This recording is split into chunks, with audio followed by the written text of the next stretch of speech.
where you find him from the trees, hop on top, easy kill.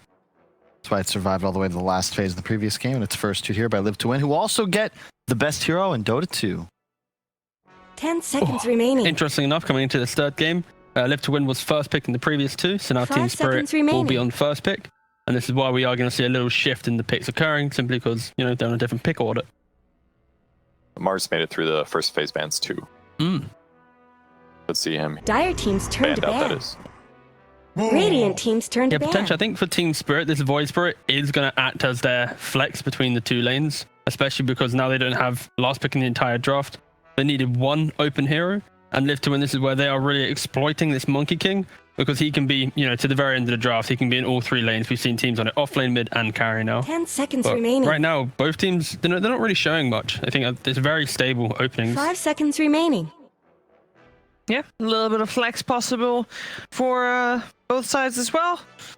And to be honest, there is nothing like this is standard heroes coming out from both squads. Yeah, I think the bans from Live to Win indicate they're more concerned about what the Shaker brings. I think they demonstrated how to beat the Shaker with this like Jakiro and the aggression, and that's why they're banning out these offlaners that can also apply a little bit more pace to the game. The Deathroth with the Bristleback. And especially, of course, with Coddle, you have to respect the Bristleback. That is #1 ban if you can't have the counters. Be afraid of Ember too, even though they already have the Voids. And Shadow Fiend, right? Purge, no.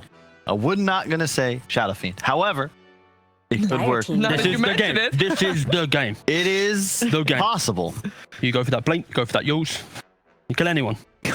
Literally anyone. I swear to God. Did you just try to copy the British accent that Kyle normally tries to copy when he tries to exactly. speak Yeah, British? that's exactly what I was going for. I'm used to it. I'm used to it, Radiant mate. team's turn to pick. I'm sorry I had to hear that purge. Oh, Got it. Fineko having a big swig of the old tea. That is the #1 thing that makes a pro player good. I can assure you, Maduma Man will drinks say, a plenty amount of tea. Is a very underrated beverage. My man, let's go. How- How do you how know the there's hell can you tea in say those that? mugs? What? 10 seconds You say remaining. tea is an underrated beverage. It's like probably like #2 drink in the top 2 drink in the 5 world. seconds but, like, remaining. What's #1? Water. Water. Coffee. Wait, All right, other than like water. did you just say What? what? Coffee, tea, Coffee, water. tea, Like, water. those are top 3 for sure. Tea, like I don't know how can you say it's underrated? It's like top 3. I think it's below water and coffee, and I think it should be I think, yeah, #1. if you were to ask someone, they probably would go like, you know, fizzy drinks. Please Like, hold. they'd forget. But anyways, you know, doesn't matter. Live to Win. They go for an Oracle. Opening up that second phase with that position 5 pick. We've seen it time and time again. This would be a perfect opportunity, by the way, to plug our favorite beverage. It is actually We're not water, sponsored by one of tea, those. coffee. Oh, Yes! so Sorry. Purge Not actually happy. had it almost. Let me check if the second thing that I find is also. Say, I don't know if that list goes in that order in Ukraine. My experience is there. Hey, I mean, it's just in the world. What's underrated? What's it? 10 seconds remaining. fizzy water? La, No, la, that's la. underrated. What's it called? 5 The seconds world's remaining. most consumed beverage, good. not counting water, has no equal. It is not coffee. It is not beer. It is tea. There you go. Get out, Kyle. National Get out. Geographic has it, and as well as the other random website that I found first. Thank All you. right, well, I appreciate that. let's move back onto the draft, guys, and not to It's a derail save for by a the side save. conversation. You know, Live to Win go for the Oracle. Team Spirit go for the Shadow Demon. They're trying to match the. If you jump us, we've got that Radiant one kind of team's turn gotcha to hero that can Yeah. at least turn the tide. I like SD Lock because you purge all the Oracle kills off as well. We In got another addition, Lycan. You disrupt during the ultimate aggressively if necessary. But yeah, really nice Lycan pick. Is this FN's redemption game? I'm not sure. I mean, if he doesn't have a bad matchup, maybe it should be 10 fine, right? seconds Yeah, remaining. it should be. But I think after that second game, he wants to prove 5 to seconds everyone remaining. watching, all his fans, that he can play the Lycan. I mean, this is just so good against Void Spirit Radiant because team you just ban. run at him. Yes. And sure, later in the game you can clear through the army, Uh-huh. but most of the time your remnants are eating creeps and you just straight up get ran at. But yep, there's the Mars. There's Mars, collapse Mars. So the Void Spirit will be mid. It will be SD playing the safe lane, the Kotl plus Mars off lane. Yeah, I like what they have right now from Team Spirit. It's very 10 strong, seconds remaining. and it reminds me of that just as the second game. They can play 5 aggressive, seconds they can remaining. win the lanes, but also when Live to Win start running at you, they have this kind of counterplay. where the Mars can turn the fight, Turned to the bad. Disruption can turn the fight, Void Spirit could maybe survive on a sliver of HP and suddenly the fight's turned once again. But it is a much better game for Live to Win. They have much more stable approach, especially because they don't have complete out lanes. Everybody on the T, if there is indeed tea in the mugs. The supports are a little bit weak 10 against the Lycan running you, but I really like Mars ulti for that because if you're not hitting the backline, like catching 5 Earthshaker or seconds Oracle, remaining. then you could definitely force Lycan to be trapped in Radiant for a couple team ban. seconds, which gives them a solution. And I agree with what you said, Kyle, about Lycan running at Void Spirit, but I feel like Void Spirit's also hitting backlines in this engagement. So because they can potentially offset Lycan aggression with Mars, it should keep the supports a lot more survivable. And in that sense, right now, I like Team Spirit's overall team fight a lot better. 10 seconds remaining. I'm just trying to think about this offlane where if it is Mars Coddle, Monkey King is meant to 5 thrive seconds in these remaining. melee offlane matchups, but because of Mars having that spear, the spam rebuke, too much. plus the illuminate, it is a lot of spam, and Monkey doesn't like that type of lane. Oracle might help offset that with some additional regen, but this alone might put some fears in how Live to Win gets to play the 15-minute mark. If Monkey's in recovery mode, the Lycan just has to like dodge the Mars, and You also don't want to put Lycan up top. So I wouldn't be surprised if we saw Monkey offlane or Lycan offlane, but I don't know, like you said in the Dire previous team's turned to bad. wrap up, I don't know if they can play those heroes on Afterlife. do they have the flexibility? So that hamstrings them because you really don't want to play either hero into the Coddle Mars here. And one of those Bat Pango bandouts. So yeah, Spirit expect an Afterlife hero. I'd probably go with like a 10 seconds Pro remaining. for Team Spirit just to round out their draft. Pretty stable, strong laner. SD's 5 pretty seconds weak, so you remaining. need to have that offlane like packs a bit more of a Radiant sorry, that team's carry turn that to packs a bit more of a punch.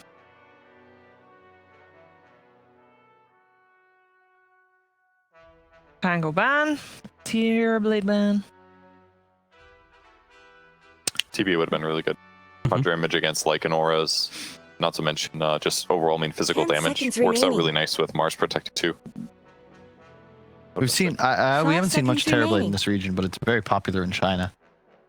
Even in the lower division, Dire CIS, team's it's turn to pretty prominent. Some wild games today. Elephant versus PSG LGD. I think was the last before the Chinese New Year break. Ooh, they go for a win condition. Big morphing. win condition. Okay. That's I always feel like this matchup against Lycan kind of goes both ways because Lycan can't hit a timing in the mid game, but at the end of the day, 10 seconds Morphling remaining. with like 3 items, you just win. You know, Lycan never touches you. The key 5 thing here seconds is Just base remaining. damage. Live to Win has to respect the eventual E-Blade of the Morphling and get a BKB at the right time. If you have a point where you go for the wrong itemization and there's like that 5-minute window where Morphling has this E-Blade, Monkey can never show. Lycan can show, but he's going to be on half HP and running away with his ultimate. And I've seen time and Oracle time again. specifically Yeah, gets Oracle blown as up. well. Yeah, this is. I really like how Team Spirit got to this draft and the development of the 2 games prior that has allowed them to get this second phase Mars, and yeah, I enjoy this. Much better from Team Spirit. One of the best drafts I think I've seen so far in the tournament. With their lane exploitations, at least, like it feels really difficult for Live to Win to kill Morphling right now, unless they like have Monkey and Earthshaker there with some other damage. Yeah, it's got to be their last pick that does it. This is, I guess, the weakness of Shaker as the 4 in this type of pick, because Shaker will never apply threat to a Morphling in safe lane, and there's no offlaner that you can pick that instantly will 1v1 beat the Morphling. That's yeah. So yeah, it's kind of an interesting scenario that Live to Win in right now. Yep. Shaker basically guarantees a 1v1 or like a weird offlane with a lot of creep pulling and blocking, but Morph just straight up dominates most 1v1. Night Stalker still would be Choose your hero. Ooh, okay. So it's offlane Riki or Monkey then? I would assume it would be carry Ricky, and they're flexing the Lycan and Monkey to whatever roles required. I would like to say offlane Lycan, because to your point, you just kind of exist there. Yeah. You block the creep wave back, you pull it on Shaker, and you just end up swapping farm. That's true. But they had a hell of a game on Riki previously. You match up really nicely against the Mars. He reduces damage from the front. You want to hit him from the back. It works. Smoke screen v Morphling. True. I like the idea. I just think that Team Spirit, they have such a well-rounded draft, and Live to Win, they just looked real sloppy that game too. They've had to have an incredible team talk going into this game 3 to really kind of get themselves back up. Yeah. Purge, final thoughts on the draft? I think the Riki is like a perfect hero for the circumstance, but forcing like Lycan and Monkey to be other 2 cores, I feel like they might have tempo issues that could cause them issues. So with that said, whoever had the not Riki draft, I like them better. All right, thank you very much. The non-Riki draft was on the side of Team Spirit. Purge went with Team Spirit for game 2 as well, and he was correct. My heart everything in my brain says Lycan, Riki, Monkey King shouldn't work as a tricore. But my heart says Daneko's playing Earth. No, he's not. No, They he's have not. Earthshaker, Suneko is playing Oracle, actually. but they have Earthshaker, Yes. and that's enough. You know what? Yeah, I'll go with that. I think. That's it? No, I'm trying to think. I'm trying to think it. I think I'm just so skeptical of Live to Win now. That game 2 really made me question everything about them. So yeah, I think I'm going to go Team Spirit. But Yeah. I want Live to Win to Prepare win. for battle. But I'm going to go Spirit. If Live to Win play the same way as they did in game 2, and they're not going to get very much further, we need a little bit of a better performance than that. Exactly. Yeah. You know what? I just hope we're going to see some good Dota 2. I'll do the cop out on this one. Third game of the series. I'm happy with that one, and I'm sure our commentary team is as well. It's over to ODPixel and Fogged. Thank you very much, Steve. Yes, the deciding game now between Live to Win and Team Spirit. Folk, we're seeing some of the same heroes come out. The Lycan and the Monkey King once again from Live to Win. This time they are changing it up a little bit. FM playing the Monkey King and Afterlife playing the Lycan almost certainly on the side lane. Do you like this? And well, actually, I have to hold that for us. We might see someone go down here for first photos already. They're looking to jump it onto Collapse. Dreamman fishes out. They're trying to bring down this Mars. 30 seconds to Can they count. quite do it? Dreams in with the walls as well from Afterlife. It's not enough though, as FN has to start stepping back. Couldn't quite bring Collapse down. 3-man route out onto them, but we'll see Spirit running them down. Big Illuminate blast onto Suneko and Afterlife as neither team actually losing anyone here. As a few heroes getting low, but not quite enough from either side to burst a single hero down to 0. So overall, do you like this change up with the Monkey King and the Lycan? And are you okay with this sort of tricore with the Riki thrown in as well? That we did at Purge had some sort of reserved feelings about, as Purge did favor that of Spirit's draft. It feels very greedy. It feels like they are going for some super greedy type of lineup, and I feel like the Morphling is the best hero in the game at this point. So the greed will probably pay off for Yatoro if the game does proceed to the later stages, if Live to Win can't push the issue forward here. And we'll see as Team Spirit, they do come out of that with, what, 2 wolf kills, I think it was. They did use a ton of regen. I actually think Collapse used everything. It's Fairy Fire and his 3 tangos. So he's up top with pretty limited. Mira does at least have a tango and a stop for him, but now they'll have to bring some. And it's actually the Coddle bottom with the Morphling. I thought it would be the Coddle Mars top to be able to put the pressure onto the Riki, but yeah, That's they put true, the Shadow actually, Demon that- instead. That certainly is. It's one of those lane partners that Keep of the Light can really enable early on, but. Yeah, look, the Shadow Demon, they can do some fun combos if someone's out of the position. setup. Obviously with the disrupt, with the setup and all that, but yeah, I thought they would be able to just do the big spam with the Coddle. I guess wanting to push the wave out bottom might be something else that they're looking at too, so, because they don't want this. They want to be able to play versus the Earthshaker in a way where he pulls the lane back, they push it so far forward that they're going to be able to get the side pulls off and maximize. Could be something like that going through their heads. And the Did you see the item that Yatoro started with, by the way? Sorry. He started with Fluffy Hat. He is. He's got this interesting approach. I mean, do you mind for the Falcon Blade on Morphling? Is that going to slow down his other timings, or you don't think so too much that it's actually okay to slot into your build as a Morphling early game? I'm not the biggest Morphling player. I'm not really too sure, but I haven't seen the best Morphlings in the best Morphlings in the world do it, so I'm going to say that I don't really like it so much. I mean, no, that's fair. As you say, I don't think we've seen any of them try for this, but we'll see. We'll see if it works out for Yatoro. See if it feels nice in the way his game plays out. See up top, going in onto Collapse. Mira holding back Dream. Just long enough. Allows Collapse to sneak into the trees. They'll salve up the Mars, keep him safe. They're playing well around that.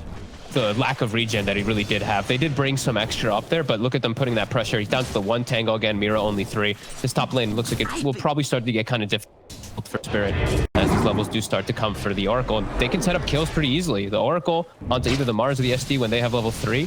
Those Purifying Flames will be quite threatening.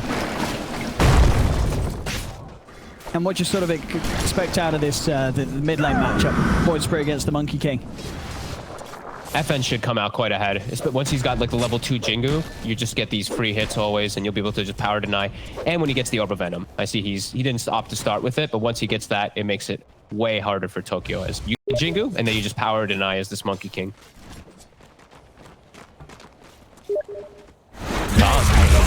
Oh, they're able to get the spear. Tricks the trade and a jump out. I mean, it's sort of as good as the setup is. It's, you know, unless you're sort of catching Dream already low, he's always very likely to be able to jump away after it comes to an end. Yeah, Ricky has a pretty ridiculous base regen too, so when he has the Tango running, he's safe, and he's just building up all these stick charges versus the Shadow Demon. And you are one of the higher armor heroes in the game at the start, so that Rebuke is not as threatening as usual. We've seen the farm appear. Dream 10 for 2, and it's the 15 and 0, so Dream, of course, we have with this wave underneath the tower. Pretty even there between Dream and Collapse. The next label plays. Collapse off to a good start, though. Up to 16 last hits, while we see the opposing side, the Lycan not having nearly the same amount versus Yatoro. And Yatoro, he pretty much has the Falcon Blade dot, so it is going to come out very early, and it's just nice damage and regen and all that. We'll see if he can make it fit into the build for the Morphling.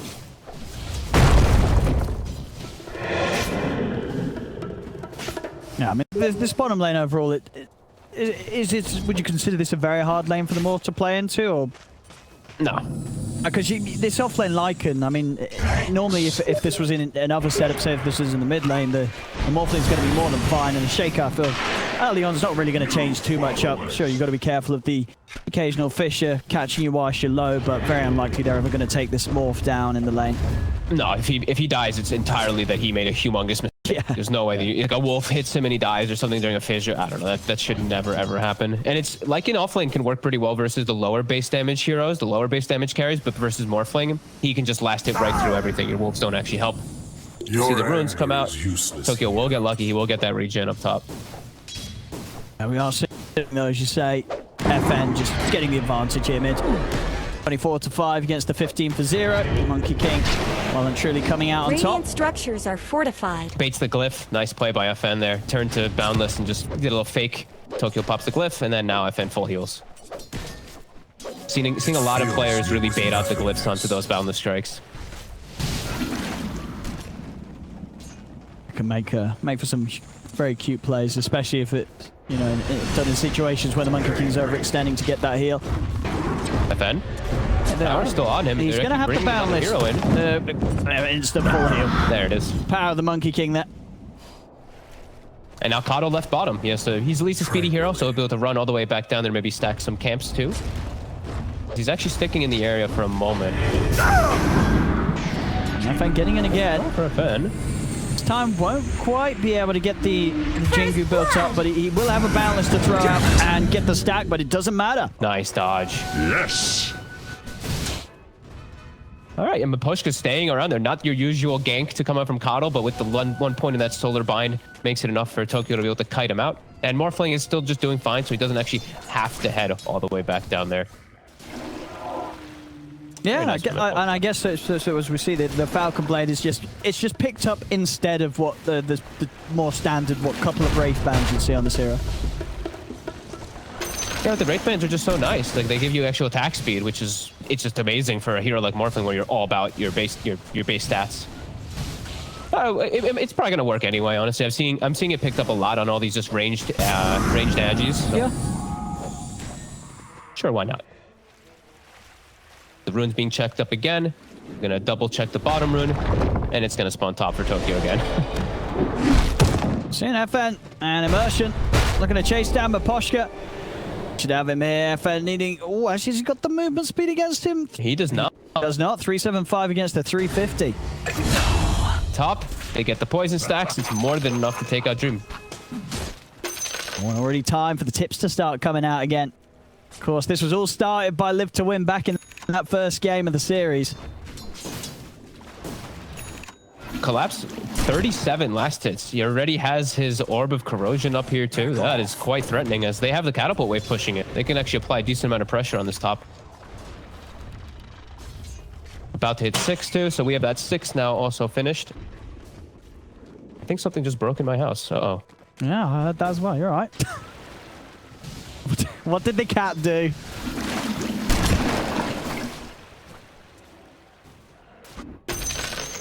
Hopefully. Yeah, he's still there, Fogged.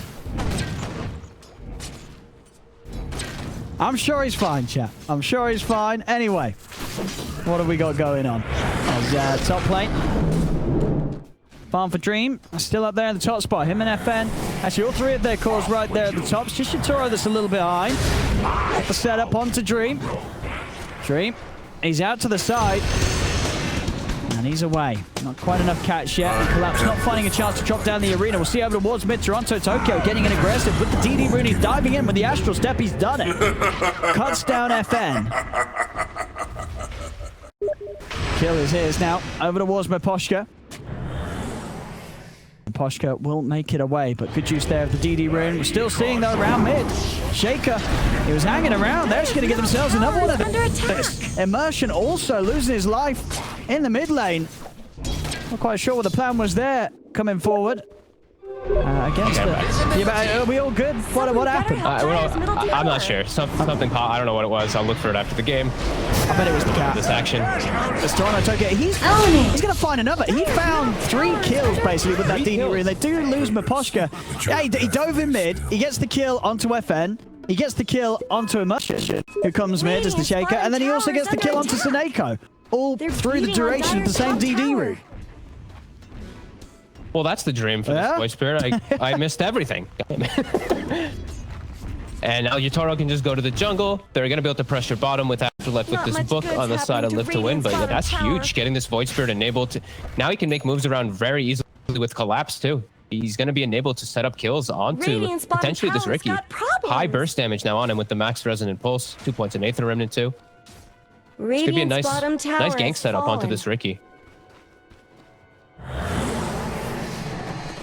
See the game. We're going to see the replay here for you folks, what we had earlier. I need this. So that was, yeah, him getting in. That's at the start of the DD Rune. Quick one on FN, and we see Immersion. He kind of looks alright here, but then suddenly he isn't. As you'll see him head towards mid. They're sweeping around, and Immersion isn't quite ready for Toronto Tokyo to swing back in on it. Cracks and yeah, I mean, Astral Step with DD is a huge power level that you can't have to be prepared for. So they do lose those kills, but it looks like they're actually okay off of this. They can make a nice move. Yeah, we see you on the camera as well. They're okay. How we do? I have to go check some stuff, man. I don't know what the hell happened. I'm actually concerned. I have no idea what exploded. It sounded loud. Something broke. Something's definitely broken in your house. That was a definite smash. We have more focus now in the game. Much more important things to be looking at as Live to Win. What we got? Dire's top tower aggressively posturing themselves, and that's just about it. Collapse takes top tower. 10 minutes kicking off supports. Now getting close to that 6. Kato will receive his. Now we're going to see what Meposh can do with setting up these recalls constantly around the map. Bounty. Last waters rise. Build up FN goes for this game. What's he got coming out? Okay, he's going to be going the Witchblade, I guess. Witchblade? Yeah, Witchblade Rush, I guess, is the mid-Monkey King this game. Okay. Excellent. So not going to be going for the farming build. No. And I mean, he can't actually. He has Riki on his stick, so they have to go for these type of more damage builds and all that. That's fine. Afterlife going to finish the book 3 before he looks to get involved. And I think there's going to be a bit of a quiet little game here in this mid game. I think both teams are really wanting to just farm and pick up these next few items, as Collapse can probably be the one to make those moves if it just comes to him, but he also wants to farm his item. I mean, but yeah, on Live to Win, it's just Immersion. Immersion's the only one who can really make a lot of things happen in the game, so it's really up to them to try to farm his blade. Oh, Collapse. They're actually setting up for these two. He's going to lay down the arena, but they're already in on him. They will manage to knock him back. There's Meposhka. He may have just done enough to keep them Collapse safe, as now they're ready to turn. Toronto Tokyo coming in with the Astral Steps. Dreams off to the side. The spear will catch onto FN. Another jump forward, but Seneco's now in with the backup. Afterlife committing with the ult, chasing down Collapse. They'll get Collapse. They'll find Toronto Tokyo in the trees. He's got no to simulate, no more Astral Steps to get away from this, as the Boundless Strike will set up for them to kill him off as well, as they get both of the cores. Now they can swing to mid too. That recall actually hurting them more than helping. The quick TP rotations from Live to Win. And them setting up a gank with their 2 carries, when specifically the Riki carry who's going for Battle Fury, he actually goes for an attempted gank with FN, and it ends up working. 2 big core kills.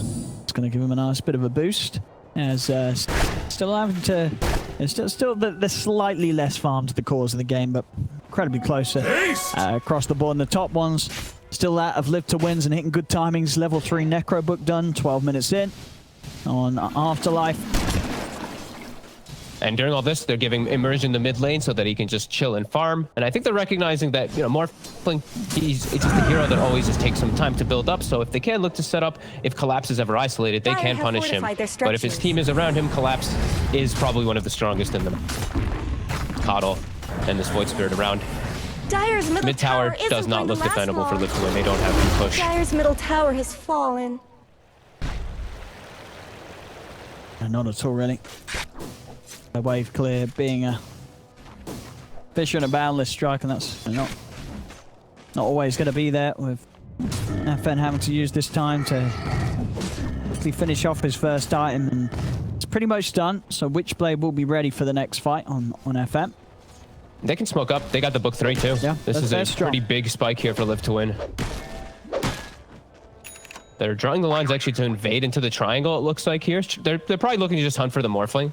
Toro, don't think he's going to get caught by it. It's really tough to kill him anyway. But they might be able to find the Coddle in the backlines. Just scout with the Wolf. And yeah, Miposhka. How's it feel? Trouble there, taking down the Keeper of the Light. The question is if they can anything more out of this. Is of course they can swing on mid nicely from here. The Spirit's got to be careful now, surely. They're bringing in Collapse. Yeah, they have to bring Mars.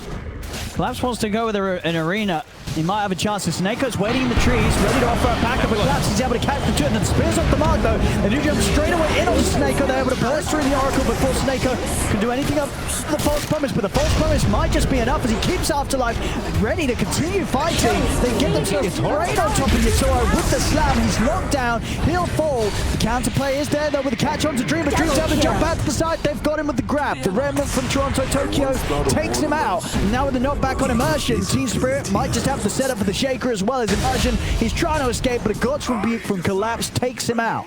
As they'll lose 4 heroes there. Maybe even more. FN. Remnant will be dodged, so FN will live. But a big move there from Spirit. I mean, as you say, Spirit just fully aware that Live to Win may sweep round like that after they lose Miposhka, and it's behind tier 1s. Perfect place for Collapse to set things up with the arena. And then even when they lose the Morph, it didn't matter as from the rest of the 4 of them, they just have so much damage right now, especially from this Void Spirit and Mars with the burst that they can offer. And he's the hero who kills the book as well, too. The book 3 was there for a second. Collapse just rebukes it down. And if he's able to get those type of setups, it's going to be hard for Liv to win to battle versus it. And the Spit. Very nicely done there by Collapse. Uh-oh. Things quickly falling out of control here after one quick fight. Just a perfect positioning from the Mars TPing in, and his team just all being backed up for him. Now he has his Blink Dagger and more. All 3 cores incredibly farmed. Dream very far away from this Battle Fury as he was looking to get involved with his team in these last few. He needs more time. He needs more time, but Spirit definitely not giving it to them. And Collapse coming in with some big plays in these team fights.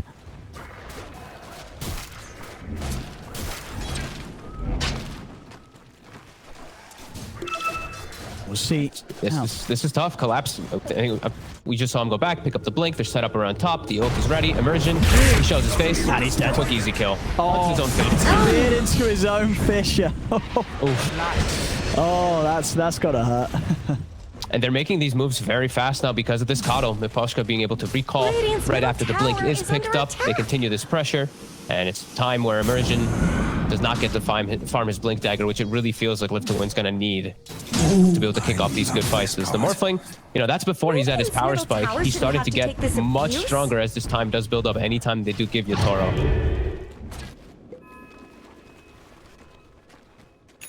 But they have a long ways until Dream is even close to being caught up. And they don't have the same combo as they did in the first game that they did with the Riki, with the vacuum, with the chain stuns and everything. They only have the Earthshaker to be those real stuns and control for him to pop off with all of his damage. Tokyo setting up for Dream bottom. Ooh. Close. They're beating on Dyer's top tower. Death's bounty. Dire Snow fortified their structures. Seeing Toro doing 1400 over the Asher. Trying to get the Manta done first this game.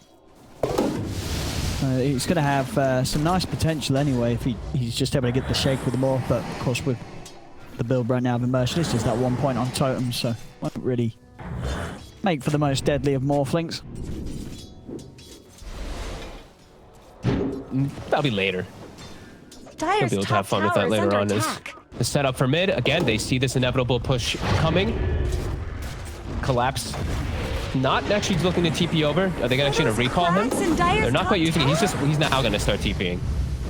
As soon as he's in, the push kind of comes to a stop here. Very hard for Lip to win to get in on this. They're saving the book 3. Look at this. Sineko is healing it up. Fate's Edicts and Purifying Flames until they continue the push with it. Just going to swing toward bottom. And Mars, look at Collapse. He just has to meet wherever this push goes. Just be able to plop down his ult for his team to follow up. Team did use quite a bit of TPs, I believe, though, toward that mid lane. And they don't want to lose their tier 2s yet. No, they popped the glyph. Can do a very good job at defending towers. Not hard for Team Spirit's lineup. Oh, that was a fun play. He jumps in, rebukes spears, and then gets recalled up top. All right, and now he might be able to catch Dream. Dream might not be ready for this. 2 seconds until Blink and Spear's up. Radiant's bottom tower is under attack. And they've got him pinned to the tree. Do they have enough damage though? With Toronto Tokyo, they definitely do. A quick, very smart move there. I mean, we are seeing teams, you know, the ones with the Kotl players, they know how to really catch you by surprise with these global moves. On Dire's top tower. Yeah, they show him bottom really fast, and then they did see the recall happen immediately, but they don't know where it is. And they also do fun plays with the chakra. That's the other thing I'm always seeing. There's double God's Rebuke in almost all of these team fights. So the book gets summoned, he rebukes once, gets chakra, rebukes again, up top there, maybe a little bit of limited damage. They do the same thing. They have the rebuke. Tier 2's taken, they can take outposts, but Live to Win can at least claim the opposing sides to even it out.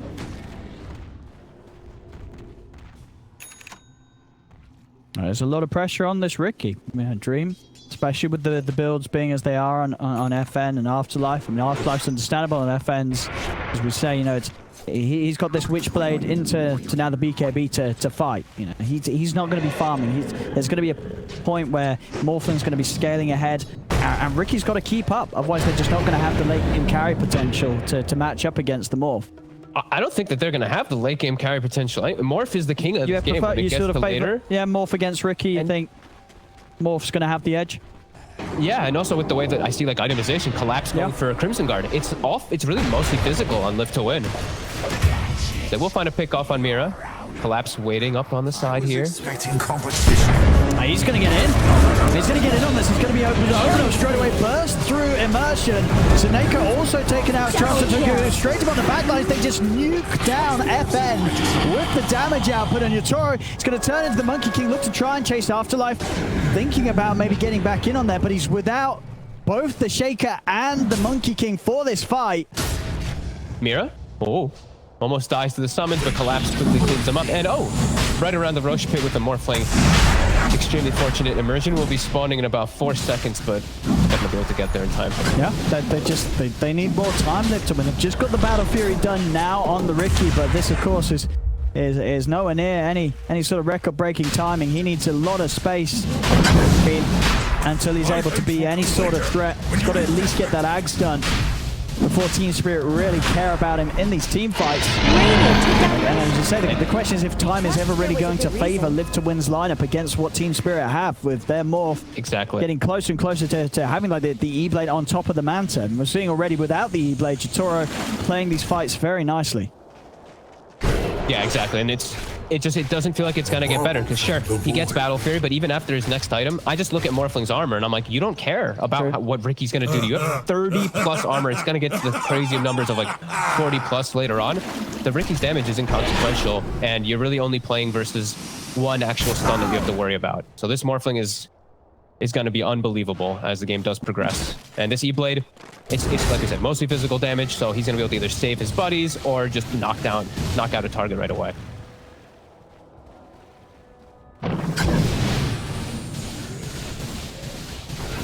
Yeah, Collapse is really kicking ass this game, and I really wanted him to too, because I watched a couple of his past games where he had Mars. They actually lost the last few that he did have. It's good to see for a lot of these players is to get your confidence back, because it does seem to happen to a couple of them on this hero. When you have a couple spear misses, you maybe stop picking it a couple games, but he's back and feeling very comfortable, doing an excellent job this game. And perfect itemization. He's got that Crimson Guard versus all this physical damage and all these summons. That's very nice. Will be very effective. I mean, as you say already, with the Ricky, his damage because of the slowdown of his game is not going to be a threat, and yeah, having the Crimson Guard now as well against that, the Ricky's not going to be any threat at all. No, he is not. And they just continue to get these nice wards down, great aggressive plays. Even Miposhka actually having a Blink Dagger also on Coddle. This is a cute pickup. I think it was Kyle who was saying like the Monkey King is one of those annoying heroes to play against because he can jump on you in the back. Hey, if you see it coming, might be able to do some fun Blink plays. Yeah. And then he can just Blink recall people into spots too. This is a nice pickup. They are this far ahead that he can go for stuff like this. Tokyo, DD in the bottle with an Aghanims at the ready too, so he is extremely threatening. His next few fights for Live to Win are going to be really hard.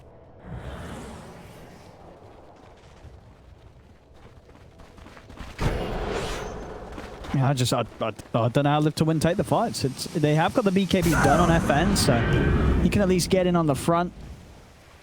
But it's not like they don't have physical to kill him.